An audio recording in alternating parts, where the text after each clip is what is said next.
Hello, welcome to The Rest is History. We are continuing with our World Cup marathon. And today, Dominic, is Morocco, or Mauritania, as I prefer to think of it. You don't call Morocco Mauritania, do you? Well, when talking to Romans. Okay, fair enough. So Morocco, Tom, how up with Moroccan history are you? Sort of post-Roman Moroccan history.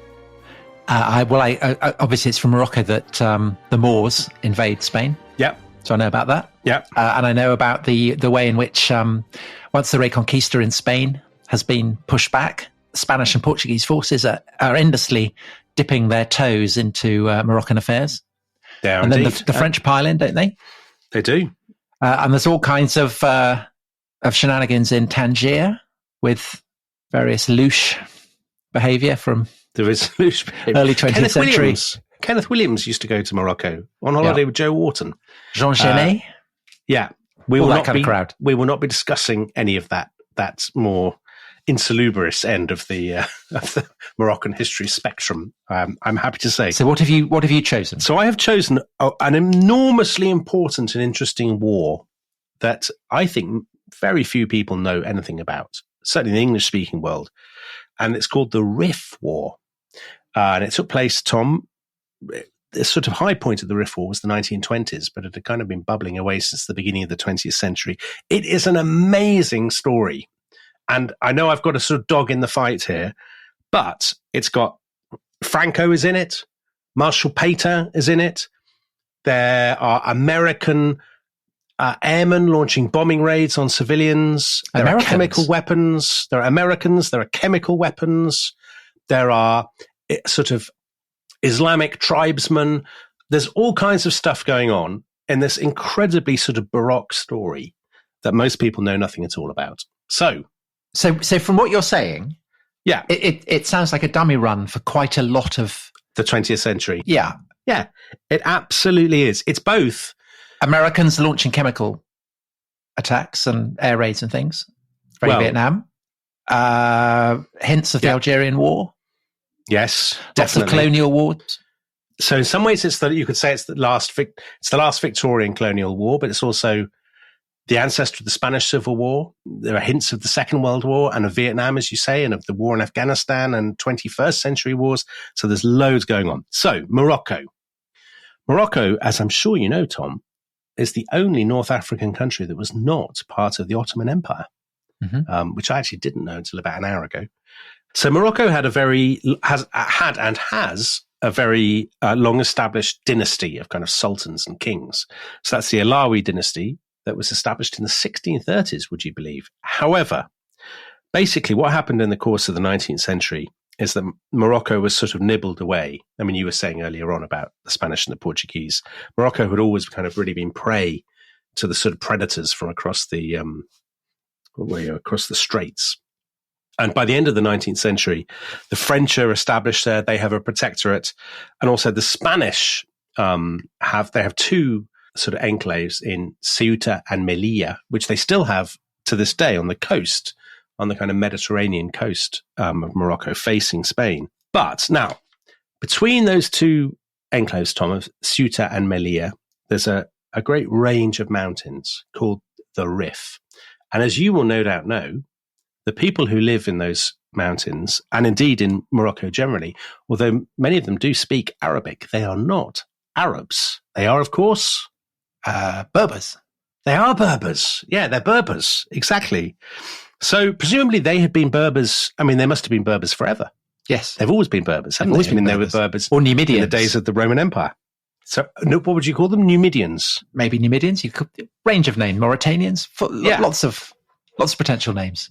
So they're Berbers, and so they're in these sort of very inaccessible mountains called the Rif Mountains. And very few Europeans at this point, at the end of the 19th century, had ever been into these mountains. That's very odd, isn't it, considering how close they are to Europe? Well, they're very inaccessible.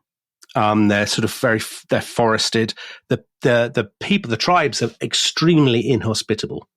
So a correspondent for the Times who writes about the Rif War, so we'll come to the war in due course, he tells his readers, he says very few Europeans have ever been, The Berbers are as inhospitable to the Arab as they are to the foreigner.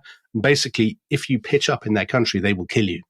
That's basically the famous Berber hospitality. The famed hospitality of the Berbers, exactly. So that's extraordinarily beautiful. So an American correspondent called Vincent Sheehan, who covered the war for the New York Times, obviously a much-loved newspaper in these quarters, as Thomas, yes. rest is history listeners will know. He said it reminded him of Colorado. Well, the kind no of higher red praise. soil. And that, well, Colorado is beautiful. Yeah, Colorado's a famously beautiful state. Yeah, it's got dinosaur fossils as well. There you go. I don't know if they have dinosaur fossils in Morocco, but they do. Do they? Yeah. Well, I've never been to Morocco, so in researching this, I have developed a passionate desire to go into and sample this Berber hospitality for myself. So anyway, now the Spanish have their eyes at the turn of the 20th century on these mountains. The Spanish, of course, had an empire, but have largely lost it. So when King Alfonso XIII became King of Spain in 1886, they had Cuba, Puerto Rico, Guam, the Philippines, and so on. But they've lost all of those, largely thanks to the Spanish-American War at the end of the 1890s. So the Spanish are sort of feeling very bruised. And King Alfonso and the people around him form what's called the Africanist lobby. So they basically say, all the other European powers have now got these massive empires. And we, the Spanish, the prototypical empire builders, we've kind of been shut out. And our destiny lies in North Africa. So the Italians are actually saying the same thing, aren't they, about Abyssinia, Ethiopia, at the same time. And also the Catholic Church in Spain is also very much, it's in battle by anti-clerical forces. And the Catholic Church is saying, we need a new crusade. So they are catching it in those terms, are they? Absolutely. So they see it as a continuation of the Reconquista. It's not finished. Because Morocco had originally been Christian. Right. We need to carry it across the seas and take back Morocco, effectively. So the Spanish have their eyes very much on these mountains in the north of Morocco. Are there any natural resources there? Have you seen my notes? No. How do you know? I know when Europeans are after remote mountainous regions. So there's often an ulterior. This is ulterior motive. It's almost as if you've been swatting up secretly on your own in order to outflank me in my own choice of subject. So yes, in the Rif Mountains there is loads of iron. There is loads of high grade iron, and with open pit mining techniques, they can excavate it. And the Spanish it's very beautiful, but it won't be if the Spanish conquer it. Well, I gave the comparison with Colorado. Yeah. Colorado is also a huge mining place. So the Spanish crown, they grant mining concessions to kind of rich businessmen who are close to the royal family, and they're very keen to start sort of pushing this. However, it almost from the outset goes wrong. So 1909, Spanish workers who are building a big bridge, which is going to bring a railway bridge, which is going to open up access from the sea to these iron mines, they're attacked by local Berbers. And the Spanish mobilize their army. They raise 40,000 troops and they send them into Morocco. So that's the equivalent of your origins of the Vietnam War sort of moment. From that point onwards, they are kind of implicated, and they're going to start throwing in more and more men in an attempt to defend these mines and railways and spread, as they see it, literally the gospel of the kind of, Spanish Africanism. So there's a slight sense that the Spanish have been bullied by the Americans, and so now they're going to go and bully the Berbers. Somebody else. Yeah, exactly. I think that's actually a pretty fair description. Now, right from the beginning, in Spain itself, a lot of people are very, very uneasy about this, and they can see that it's going to end in disaster, basically. So when they're in 1909, when the Spanish government starts to call up reserves, there are strikes and there are riots in places like Barcelona. In Barcelona, there's a kind of a sort of localized uprising, which becomes known as the Tragic Week, where the Catalan trade unions basically say, we have no business interfering in Morocco. What's all this about?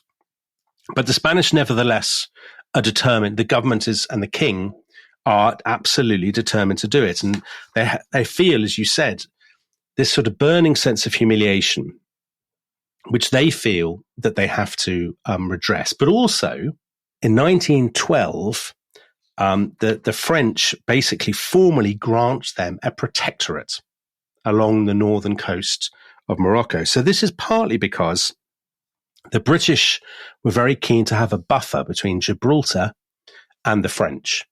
So it's good so the British are keen on this. That's very reasonable, isn't it? Yeah, but it's also, I think it's obviously completely reasonable, Tom. But it's also because they're keen that the Germans don't get in Morocco.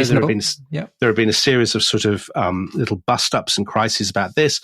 And there's this sort of anxiety in the run-ups to the First World War. We need to iron out all anomalies. We need to every little last bit of the patchwork needs to be allocated to a different European power so they're not going to squabble and fall out about it. So everyone knows where they stand.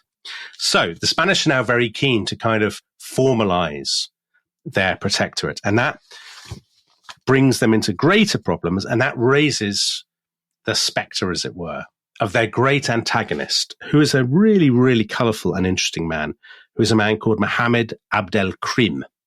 Now, again, somebody who's not really known now in sort of 21st century, sort of the English-speaking world, but a colossally interesting figure, actually, Tom, who anticipates people like, I don't know, Ho Chi Minh or any of these kind of post-colonial or anti-colonial kind of freedom fighters, but also has a slight element, I suppose you could say, of the Mahdi about him for people who remember our podcasts about General Gordon. So, Abdelkrim, he comes from the Rif Mountains, but his father, unusually, can read and write. He's very educated, sort of intelligent. Read and write Arabic, and he had been officially named by the Sultan as a I don't know how to say this, Tom. You'll have to explain. Is it a qadi, Islamic judge? Yeah. Is it a qadi? Yeah. You sure? Yeah. You're not bluffing. Qadi. So this guy, he had been named as an Islamic judge, as a qadi by the Sultan. Very good. That was beautiful Arabic pronunciation. So Abdelkrim Sr. is a sort of a man of letters and a man of learning in his community, but he's also quite close to the Spanish. So the Spanish have designated him what they call a Moro amigo, a friendly Moor. So they kind of rely on him as a local bigwig that they can sort of do deals with. Thanks to his father's patronage, Mohammed Abdelkrim, he goes off to the madrasa, to the university in Fez, where he studies Islamic law and he studies classical Arabic. But he also has these links to the Spanish. So because of that, his father was able to get him a job teaching at a primary school in Melilla, in the Spanish enclave. So he's got links to the Spanish, and he obviously, presumably can speak a little bit of Spanish and has contacts with the Spanish authorities and so on. They hire him to write articles in Arabic for a newspaper in the enclave in Melilla. And there he pours out all these articles saying, European civilization is great. The Spanish are our friends. They are bringing technology and sort of civilization that will elevate the people of Morocco and all this kind of business. And he indeed ends up working very closely with an organization called the Native Affairs Office. So he's working with the army, he's working with the kind of civil bureaucracy. He's absolutely implicated. And in fact, Mohammed Abdelkrim, so this is Abdelkrim Jr., he is designated eventually in, I think, 1913, the chief Islamic judge in Melilla. So he's basically the person that the Spanish have identified as a really promising collaborator in their colonial enterprise. And then it's really hard to sort of work out exactly what it is, but something goes wrong. And this is actually, what's so interesting about this is that this is not really unusual. Quite often, people who end up becoming anti-colonial freedom fighters have originally been collaborators who have since fallen out with their allies and who feel let down and cheated. Mm-hmm. But because of their previous collaboration, they have the contacts, the articulacy, the kind of resources, if you like, that will enable them to become the standard bearers of the rebellion. Mm-hmm. And that's exactly what happens with Abdelkrim. He and his father, it seems, had got close to the Germans. And the Germans were now Spain was very neutral in World War I. And I think what clearly had happened is that they had some kind of links with the Germans. The Spanish authorities found out about it. and punished them much more severely than they were expecting. So they thought they were bending the rules, but the Spanish thought they had kind of broken them. So the Spanish actually jail Abd el-Krim very briefly. This is the junior. The junior. And although he then gets his judgeship back after he comes out of prison, he's been completely humiliated in the eyes of kind of his community and stuff. And the Spanish are sort of, the Spanish, I think, don't realize how much they have offended him and humiliated him. So, well, that's quite odd, isn't it? Because the Spanish are all about honor as well. Yes, but I think as you'll find in this podcast, Tom, the Spanish handle the affairs of Morocco in an unbelievably incompetent and insensitive way. And that's clearly what they did with the Abd el-Krim family. I think what was also happening was that clearly as they were expanding the mines into the mountains and things, they were putting his father and the rest of the family in a kind of position where they were increasingly going to have to choose between continuing to back the Spanish and, if they did that, they would alienate a lot of their local community, or they would have to side with their local community and therefore lose the Spanish. And probably they choose the only option that's really open to them, which is they have to go with the people who live around them, i.e. the local community. So what is very clear is that by about 1920, the Abd el-Krim family, who are a big family in these mountains, so a lot of people kind of owe them a kind of tribal loyalty, they have severed their connections with the Spanish authorities. And Mohammed Abd el-Krim sort of steps forward as the sort of standard bearer of resistance. He's looking for revenge after what he sees as his unfair treatment, but he's also, he wants to protect the sort of the villages of the mountains against what he sees as the cruel and sensitive intrusions of Spanish modernity. Is there an element of defending Islam as well? Because that's a theme, isn't it, of the merging of nationalist and Islamic. Exactly. Yes. Insurgency. I think that's a really, really astute observation. That Reconquista element, that kind of Catholic Crusade element, that's clearly not going to go down well with lots of people in Morocco. But the Berber tribes had famously been very disputatious and had been sort of renowned for their feuds among one another. And really the only way in a pre-nationalist age, an age when a lot of people can't read and write, so they're not susceptible to the kind of, what you might say, the classic kind of forms of nationalism, Islam is the obvious glue. I mean, you see that everywhere in the 20th century, don't you, in the sort of anti-colonial world. And so, as you say, there's discussions of the Mahdi, for instance, are very interested in that question. Exactly. So that's what makes Abd el-Krim such an interesting figure, because in some ways he looks back to the Mahdi, but in other ways he obviously looks further forward, to later 20th and indeed 21st century kind of Islamic insurgencies, because he starts to use, I think, increasingly Islam as the glue to bind together what would otherwise be a kind of feuding, very sort of quarrelsome Berber confederation. So he recruits Berber riflemen, and they're very good riflemen. That sort of stereotype of the sort of the tribesman who can shoot I don't know, what do they shoot him, or what would you shoot him? The tip of a cheroot. The tip of a colonel's cheroot, exactly, from a distance of 10 miles or whatever. Exactly. I think this is a top historical analysis, but I think that's exactly what the Berbers are able to do. Now, by contrast, the Spanish army in North Africa, and I should apologize at this point to any I don't think we really have any Spanish listeners, do we? Do we have Spanish listeners? Yeah. Well, they should probably avert their. Can you avert your ears? They should close their ears. Block their ears, because their army is an absolute shambles. It's a terrible shambles. So their army is incompetent. There are sort of tens of thousands of them, but they're incredibly corruptly led. Most of them, they too are illiterate, actually. They're illiterate conscripts. They're from the very poorest part of Spanish society. They're given rifles that don't work, or rifles that are sort of 50 years old. They're incredibly badly treated by their officers. So they sort of are given coffee and beans to sort of live on. And in fact, a lot of them end up actually bartering their rifles in Berber villages in exchange for fresh vegetables, which obviously isn't ideal. Great, is it?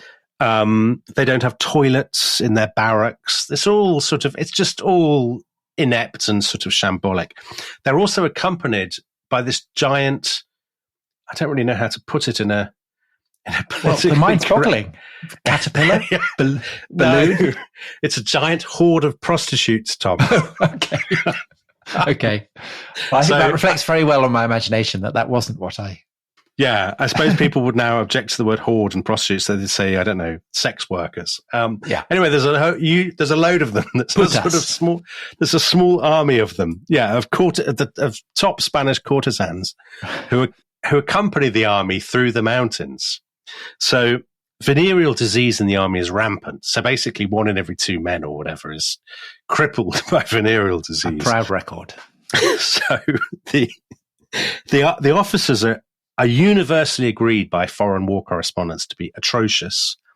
As one American, do they have anything going for them? Well, one American journalist said of the Spanish officers, he said they spent their time gambling and whoring and molesting the native Moorish women. So that doesn't suggest, that's not a proud record.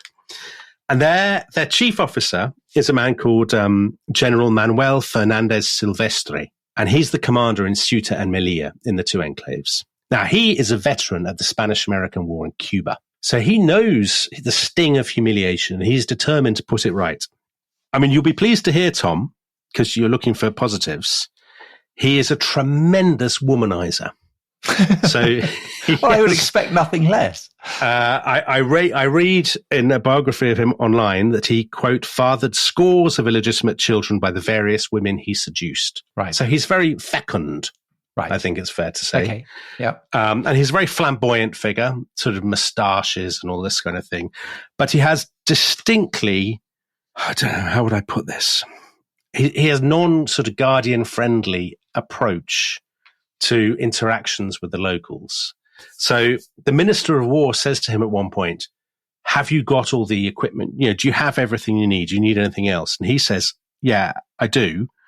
The only way to succeed in Morocco, he says, is to cut off the heads of all the Moors. So that's a very traditional approach. Yeah, it's not hearts and minds. No, it's not hearts and minds. So he's very much harking back basically to the 10th century there. Definitely he is. And in fact, at some stage, Abdelkrim, who is holed up in the mountains, sends him a message and says, don't come out of your enclaves with your army into the mountains. Don't cross this particular river. If you do, you will die. And General Fernandez Silvestre says to the Spanish press, well, what do you think of this? And he says, this man, Abdelkrim, is crazy. I am not going to take seriously the threats of a little Berber judge whom I had at my mercy a short time ago. His insolence merits a new punishment.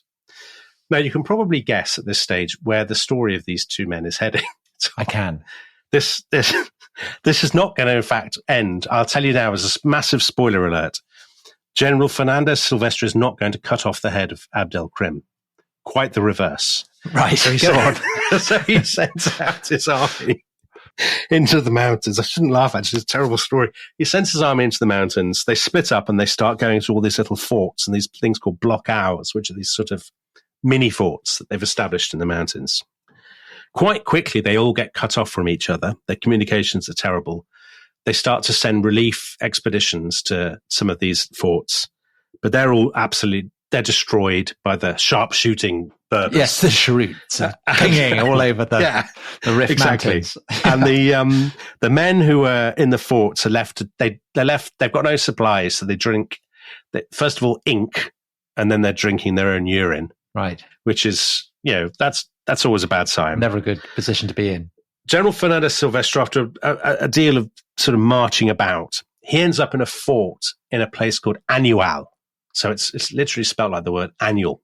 And at this stage, he's conscious that something has gone wrong. They've got cut off from the coast.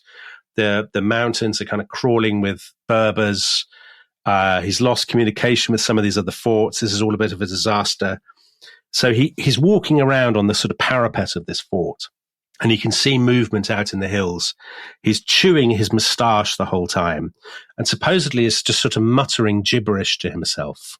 So his officers don't really know what to do. So this is very apocalypse now, then, isn't it? It's very apocalypse now. And then in July 1921, General Fernandez Silvestre decides, okay, I've had enough. We're going to march out of this fort and we're just going to make a break for it and head to the coast. And he says to his men, and the colossal legion of prostitutes that are with them, that have come with them ludicrously. He says, we're out, we're on our way. Off you go.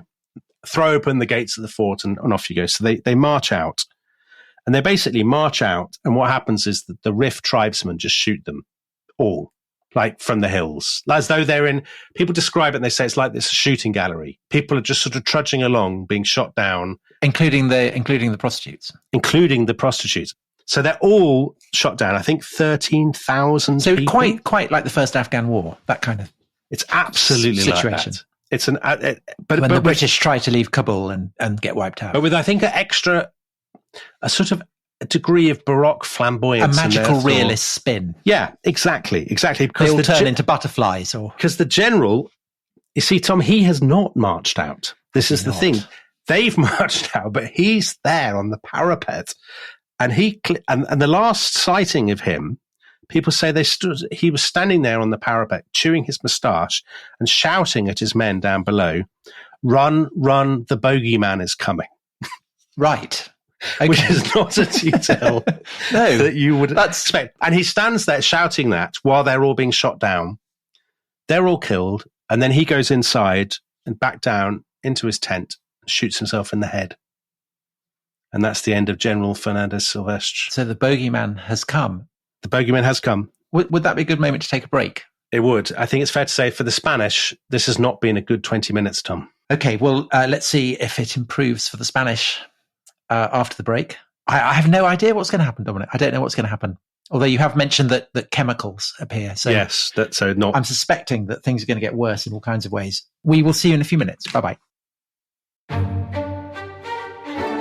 This episode is brought to you by Rocket Money. Tom, we often talk about how to organise our finances. I'm very conscious that I'm paying for a lot of mad subscriptions. And there's one thing that we've talked about often on this show. It's the thing that we probably hate more than any other, and it's a hidden fee. I would love to get my finances under control. There are all these things piling up on our bank statements, and I think I need to fix this problem. I need to sort this out and to stop this. I mean, my finances are so chaotic that I need this app. So I'll tell you what it is. It's called Rocket Money. It's a personal finance app that helps find and cancel your unwanted subscriptions. It monitors your spending and it helps to lower your bills so that you can grow your savings. With Rocket Money, you can track all of your subscriptions and you can easily cancel within the app with just a few taps, saving you time, avoiding charges. And you can also set budgets and goals and get personalized insights and regular reports to track how you're doing. They will even send you real-time alerts for large transactions, upcoming bills, refunds, and even low balances. So let Rocket Money help you reach your financial goals faster. Join at rocketmoney.com/ishistory. That's rocketmoney.com/ishistory. rocketmoney.com/ishistory.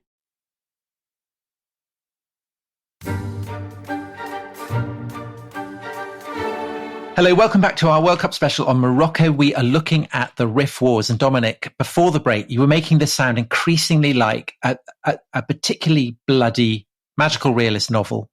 The Spanish general has just shot himself. The bogeyman has come. Yeah. Are more terrible things in the offing? They are, yes. So this is the greatest defeat. Spain has not had a great run in recent years, it's fair to say. Obviously, the defeat in Cuba, the loss of the Philippines and so on. So the Spanish are feeling sore anyway, but this is undoubtedly the most humiliating defeat in Spanish history. So they've lost 13,000 men, and indeed that sort of small battalion of ladies of the night have also been lost. There is a tremendous amount of sort of soul-searching and sort of angst-ridden breastbeating in Spanish politics. Now, the king, Alfonso XIII, who was a huge sort of mover, as I said, in the first half in the sort of campaign in Morocco, he is pretty unrepentant. So he has told the news in very Spanish monarchy fashion. He has told the news while playing golf in the south of France. And someone comes up to him and says, "Your Majesty, we've lost the entire army. 13,000 men are dead." And the king says, do you know what he says, Tom? There is time to beat the Berbers yet and win the game. Something like that. No. He says, I shouldn't laugh, actually. He says, chicken meat is cheap. Oh, God. Wow. It's terrible. Okay, yeah. What a thing to say. So he's saying that of his own army. Yeah. I mean, anyway, chicken meat is cheap. Very unlike the behaviour of our own late queen. Very unlike. She wouldn't say things like that, would she? She definitely would not if we lost an army in similar circumstances. So I don't think the king would say that now, would he, Tom? No, he wouldn't. I don't think the king of Spain would say that now, to be fair. No. Maybe his predecessor. But, his dad might. Playing golf in Saudi Arabia. Anyway, listen, we're spiraling off into abuse of the Spanish royal family, which this is not what we're about. We haven't been true to our values there, Tom. So yes, the Spanish then start to raise a new army. There are lots more sort of strikes and there are mutinies. People don't want to go. In Barcelona, crowds burn Spanish flags and in fact wave the flag of the Rif because they identify with the Moroccans more than they do with their own monarchy. I mean, it's an absolute sort of shambles, really. All of that is the prelude to a coup in Spain. So a general, Miguel Primo de Rivera. So if any of our listeners know about the Spanish Civil War, they will know that the name Primo de Rivera, particularly his son, plays a big part in the lead up to the Spanish Civil War. And this is the point in which General Primo de Rivera seizes power. And one reason for doing that is actually because parliamentary parties wanted to launch an investigation into what had gone wrong in the Battle of Annual. And people were worried that they would implicate the king as well as the army high command. So the king is still in power despite this coup?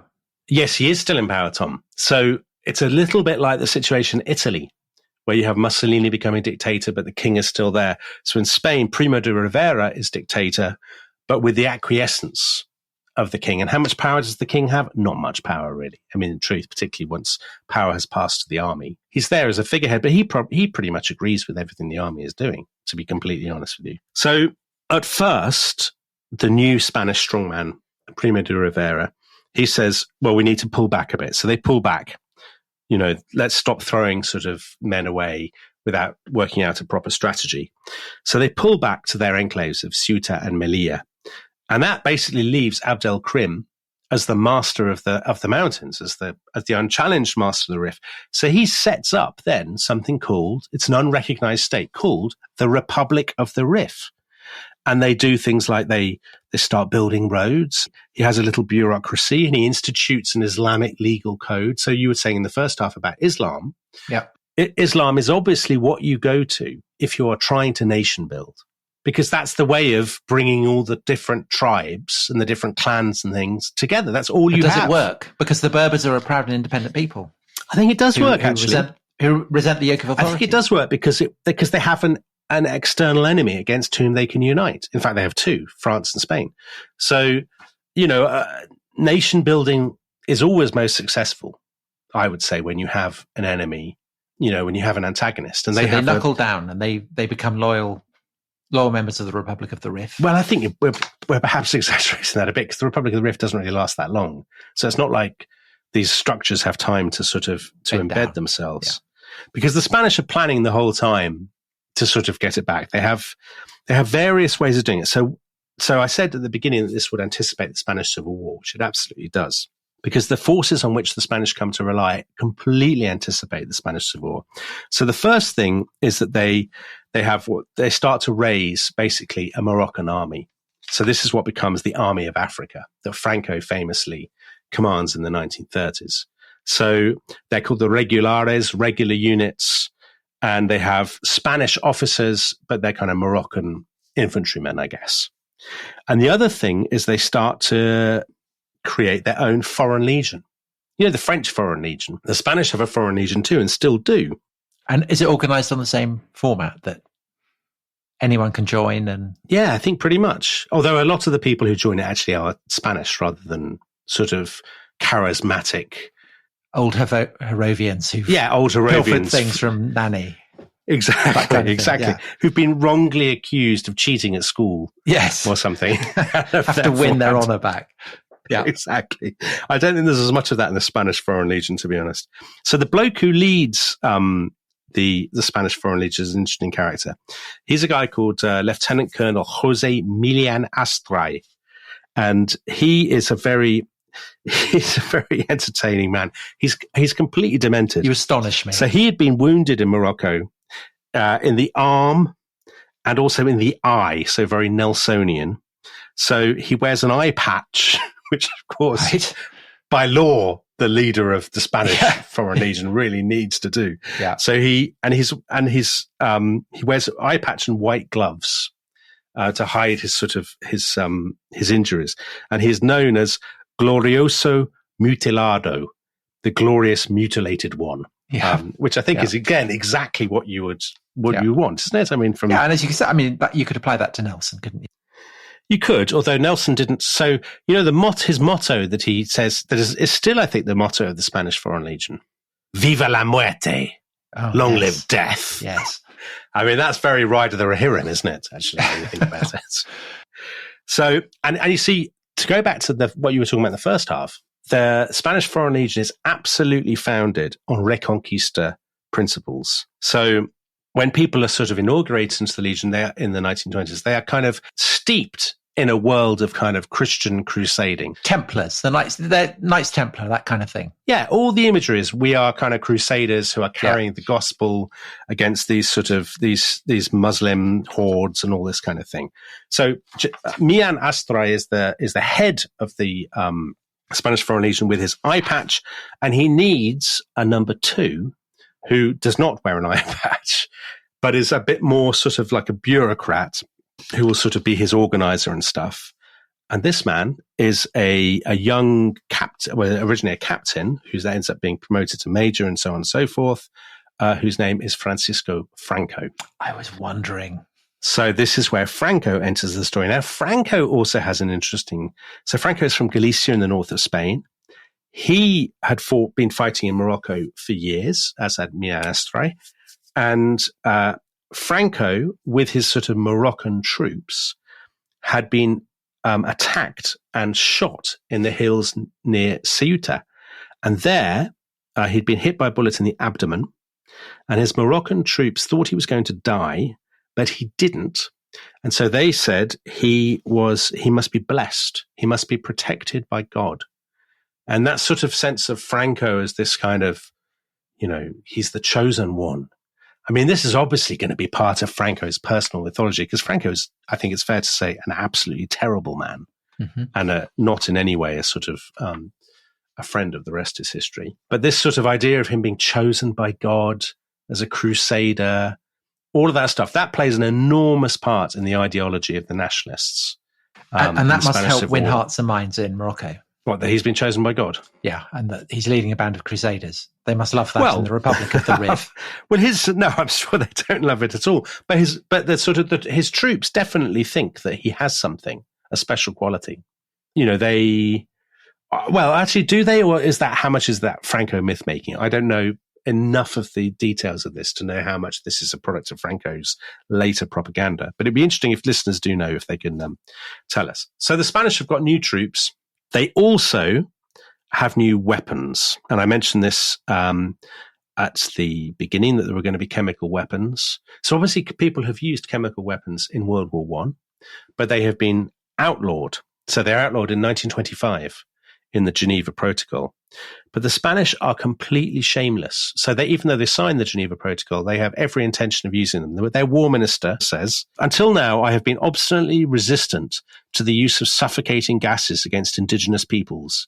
But after what they have done, and after their treacherous and deceptive conduct, I will use them with true joy."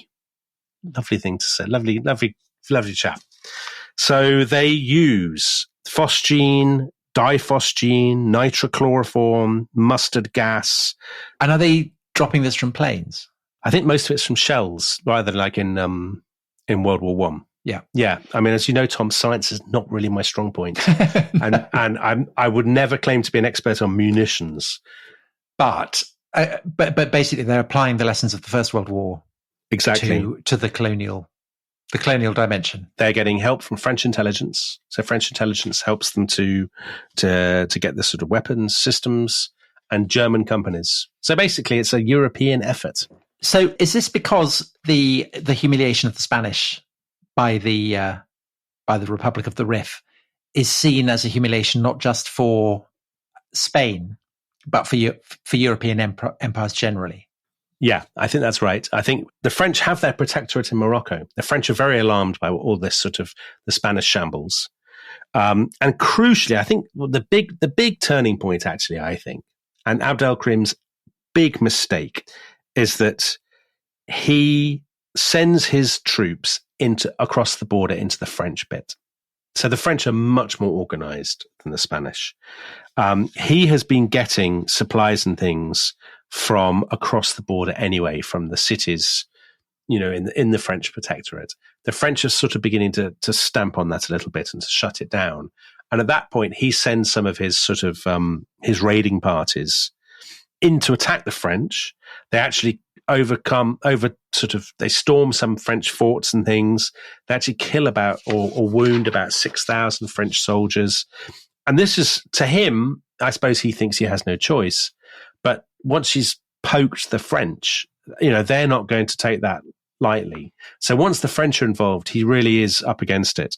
And the French, they bring in their top man, actually, to Marshal Petain, is it?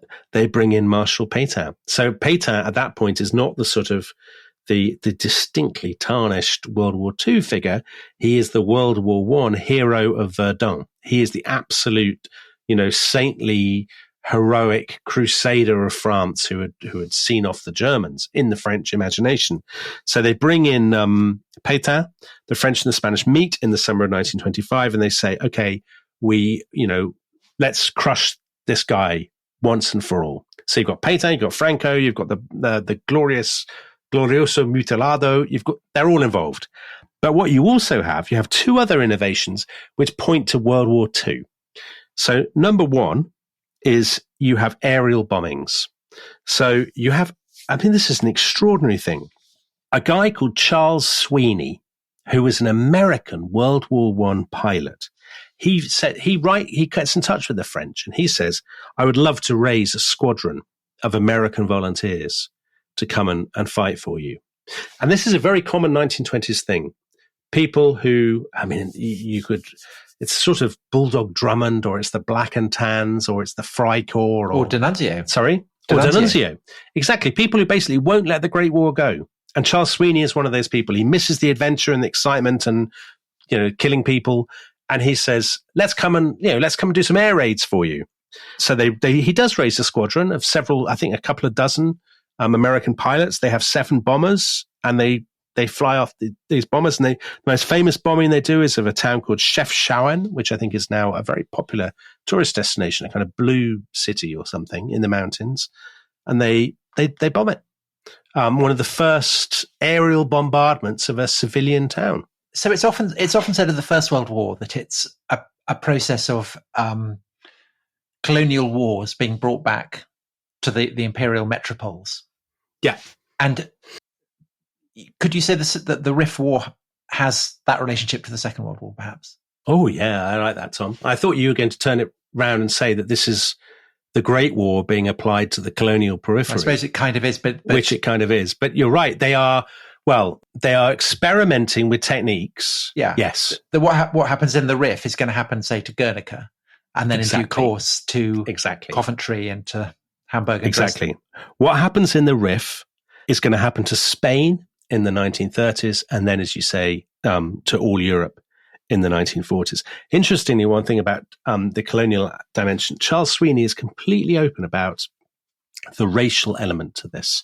So he says, he's asked why they're volunteering to help the French and the Spanish, and he says, in our view, France, in fighting Abd al-Karim, is fighting the cause of the white man's civilization. And all of us who have formed this squadron know enough of the world to appreciate what the white man's civilization means. Right, so not Christian civilization. This is a racialized. Yes, I suppose he would say there was no, of course, I'm sure Charles Sweeney would say there was no contradiction between those two things, but you're absolutely right that there are different dimensions to this. One is racial, one is the sort of the Christian thing. He's not going to be stirred by talk of the Reconquista, is he, I suppose? No. So that's one, the aerial bombing. I can't tell you, by the way, but some listeners were wondering how many people were killed. And the truth is, I don't know, because as so little is written about this. It's so little known. I'd love for people who do know to tell us. But, and I'd love also, to know more we about should. it. I mean, we should put our hands up and say the British are doing the same in Iraq at this time, aren't they? Well, tear gas, not. But they're doing aerial bombings. I mean, they are doing aerial bombings. They're using exactly. aerial bombings to control colonial populations. So it's not just Tom, Spanish. This is yet more evidence of your unsoundness. But I think I think it's important for our occasional sallies into patriotism that we acknowledge the worst, so then we can enjoy the good. When this podcast is over, we need to urgently call a podcast strategy meeting to discuss your unsound. Anyway, listen. The other thing I think we need to say is that the other big innovation. This is the first D-Day. The first sort of amphibious landing. Your brother would get very excited by this, Tom. He loves an amphibious landing. So the French and the Spanish, they have a big meeting and they say, we're going to do an amphibious landing. Why? Just for the fun of it? I don't actually know why they did it. Why are they doing it? I mean, they've got these ports. I think because they need to, there's a particular point they can only get to from the sea, maybe. Okay. A place called Alhucemas Bay. And if they can do this landing at Alhucemas Bay, they don't need to trudge through the mountains. And they have, so that, basically, on September the 8th, 1925, a landmark in military history, Tom, the French, there's sort of two things happen at once. One, 20,000 French troops marched north out of their protectorate into the mountains. And secondly, the Spanish land 18,000 men by sea, so that it's absolutely D-Day scenes. The operation has been postponed because of bad weather, just like D-Day was, and then they do it. They have thousands of men in landing craft. They land artillery. They land tanks. They have air support from more than 100 planes. They have cruisers offshore kind of bombing the Berbers. They have an aircraft carrier from which they're launching all these kind of sorties. The supreme commander of the operation is the dictator himself, Primo de Rivera. But the commander on the ground is a man who I'll come back to right at the end. He's called Jose Sanjurjo, and he's going to be a big figure in the Spanish Civil War. But the man who leads the first wave of troops ashore at Alhucemas, do you know who that is, Tom? Pablo Picasso. No. Salvador Dali. Brilliant. I'm working my way through. Famous top Spaniards. I'm afraid it's Franco. It's Franco again. How disappointing. Right. Somebody we've already encountered. I've really let you down there. I over-egged it, and it would have been better if it was Picasso. Improbable, as your father might say. Implausible. Picasso had a colourful life, though. So anyway, when all these landings have taken place, Abdelkrim eventually knows the game is up. There's no way that he can beat the Spanish and the French simultaneously. His home is occupied, his home village. The Spanish and the French they basically carve their way through the mountains, and he knows he's doomed. So he surrenders tellingly not to the Spanish, but to the French, and they basically promise him that they will allow him and his family, they will take him and his family into custody, but protect them as long as he surrenders unconditionally. And he does. The French actually don't treat him terribly badly. So he surrenders in 1926.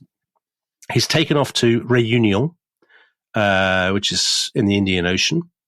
Sort of very Bonaparte. So it could be worse. He could be Devil's Island or... Right. He's taken off there and he's treated pretty well. He and his family lived there in a kind of gilded exile for about 20 years. So this is like the British removing the King of Ashanti. Exactly. Ashanti land to the Seychelles. And he stays there for about 20 years. And then in 1947, he says he wants to go to France for health reasons. He needs healthcare because he's quite an old man by this point. And the French say, fine, yeah, you can go to France. And they go off by ship. But when they get to Egypt, they stop in Egypt.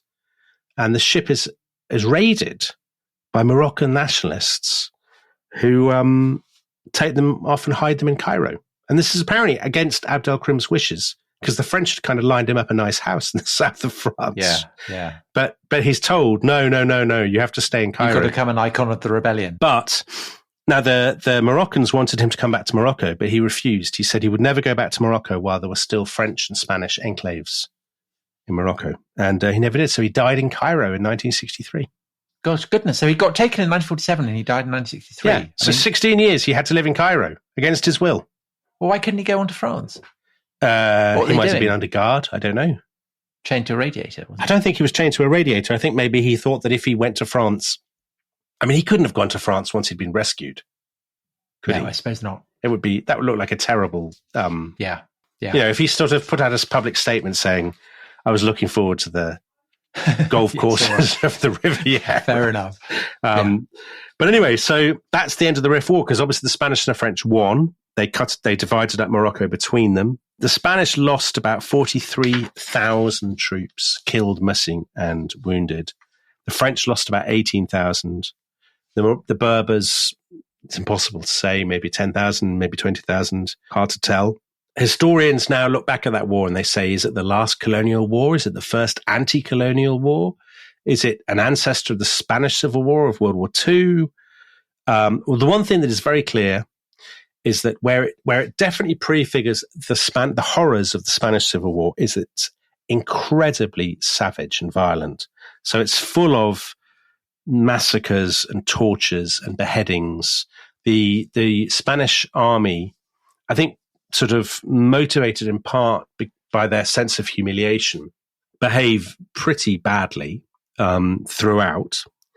And it sort of fosters among the so-called Africanist officers this incredibly aggressive kind of reactionary sort of mindset, where they're always thinking that they're being betrayed by politicians, and where they think only extreme violence, that sort of, we must cut the heads off all the Moors. That sort of attitude becomes very, very widespread among the officers. Exterminate all the brutes. Exactly that. So if you look at the people, Tom, who were the key figures in planning the rebellion in 1936 that launched the Spanish Civil War, the overall head of the whole thing, Emilio Mola, he had been wounded in the Rif War himself. The guy who I told you planned the amphibious operation at Alhucemas, so that's Jose Sanjurjo, he was called the Lion of the Rif, and he was made Marquis of the Rif. He's going to be one of the chief Spanish commanders in the Spanish Civil War. He dies in a plane crash. Mola, the other big cheese, he died in a car crash. And that meant that the number 3 man ended up becoming the face of the nationalist rebellion. And that's Franco, who was then commander of the Army of Africa. So in many ways, you can trace the whole of the Spanish Civil War back to what happened in Morocco in the 1910s and 1920s. This extraordinary chapter of history, blood-soaked chapter, which anticipated so many of the horrors to come. Brilliant, Dominic. A very cheery story. Well, we're all about cheer. We're all about cheer. That's quite a grim story, and actually serves as a good introduction to the episodes on the Spanish Civil War that I'm sure we will be doing. We'll definitely do a series on the Spanish Civil War, Tom. If only because we've had so many kind remarks for our Iberian accents that we did in our series about Portugal. My Spanish accent is better than my Portuguese. Is it? So I cannot wait. That is a positive. Let's do the whole thing in Spanish. I think people would love that. But actually, you know what we should do? I think we should do something about Marrakesh or Fez or some of these great sort of Moroccan cities at some point. You know what we should do one of your walking tours of the souks of Marrakesh. Go to Tangiers. What's so great about Tangiers? Because it's such an interesting place, isn't it? Because it was a League of Nations protectorate, so it's kind of neutral city, and so it's got that slight West Berlin feel. It's got it's a place where full of we talked at the beginning, kind of great writers. It's a kind of great center for gay culture. It's a really, really interesting, really interesting place, and it's very beautiful. And it appeared in The Living Daylights, Timothy Dalton's first. Well, there you go, Dominic. Something for everyone. So I think that I'd love to do that. Yeah, and we will definitely be back. Bye-bye. Bye-bye.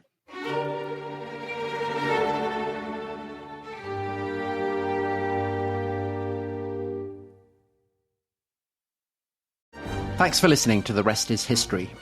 For bonus episodes, early access, ad-free listening, and access to our chat community, please sign up at restishistorypod.com.